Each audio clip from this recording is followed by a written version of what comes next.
ఆంధ్రప్రదేశ్, తెలంగాణ రాష్ట్రాల దైవ సేవకులు పాస్టర్ ప్రవీణ్ పగడాల మృతిపై రాష్ట్ర ప్రభుత్వం విచారణలో పూర్తిగా విఫలమైందని బహుజన్ సమాజ్వాదీ పార్టీ కర్నూలు జిల్లా అధ్యక్షుడు వై జయరాజ్ విరుచుకుపడ్డారు. కర్నూలు నగరంలోని కలెక్టర్ కార్యాలయం ముందు బహుజన్ సమాజ్వాదీ పార్టీ కర్నూలు జిల్లా అధ్యక్షులు వై జయరాజ్ ఆధ్వర్యంలో నిరసన ప్రదర్శన చేశారు. పాస్టర్ ప్రవీణ్ పగడాల మృతిపై రాష్ట్ర ప్రభుత్వం వివిధ రకాల సీసీ ఫుటేజీలు చూపిస్తూ రాష్ట్ర ప్రజలను మోసం చేస్తోందన్నారు.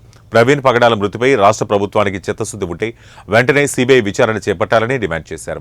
కూటమి ప్రభుత్వం ఏర్పడిన తర్వాత బహుజనులపై దాడులు, అత్యాచారాలు పెట్టరేగిపోతున్నాయని విచారం వ్యక్తం చేశారు.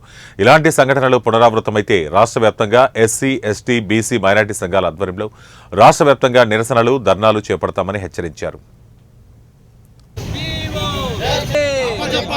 వర్ధిల్లాలి ఎస్సీ, ఎస్టీ, బీసీ, మైనారిటీల ఐక్యత.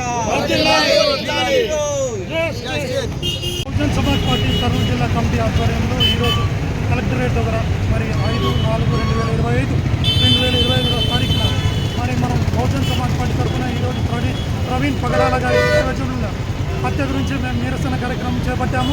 ఎందుకంటే ఈ రోజుకి 11 రోజులైనా మరి ఇంకా రాష్ట్ర ప్రభుత్వం, కుటుంబ ప్రభుత్వం ఇంకా ఆయన హత్యను మరి ఇంకా బయటపెట్టలేదు. పోస్ట్మార్టం రిపోర్ట్ని మరి ఇంకా ఇప్పుడు ఏదైతే మరి టీవీ న్యూస్లలో మరి యూట్యూబ్లలో అసత్యంగా ఆయన అక్కడున్నాడు, ఇక్కడున్నాడు అని చెప్పి ఏదైతే అసత్య న్యూస్ వస్తుందో, స్ప్రెడ్ అవుతుందో దాన్ని కూడా తక్షణమే ఆపి మరి క్రిస్టియన్ సమాజానికి మనకు తగిన న్యాయం చేయాలని మరి మేము బహుజన్ సమాజ్ పార్టీ తరఫు నుంచి ఈ కూటమి ప్రభుత్వం డిమాండ్ చేస్తున్నాం. మా బందెల గౌతమ్ గారు, రాష్ట్ర అధ్యక్షులు గారు కూడా మరి మాకు ప్రత్యేకమైనటువంటి మరి కార్యాచరణ ఇచ్చి మరి అన్ని జిల్లాలలో కూడా మరి ఈ విధంగా మరి మేము క్రైస్తవుల పట్ల మేము బహుజన్ సమాజ్ పార్టీ ఒక్కటే నిలబడి బడుగు బలహీన వాళ్ళ పట్ల పోరాటాన్ని చెప్పమని చెప్పి మేము మీకు అందరికీ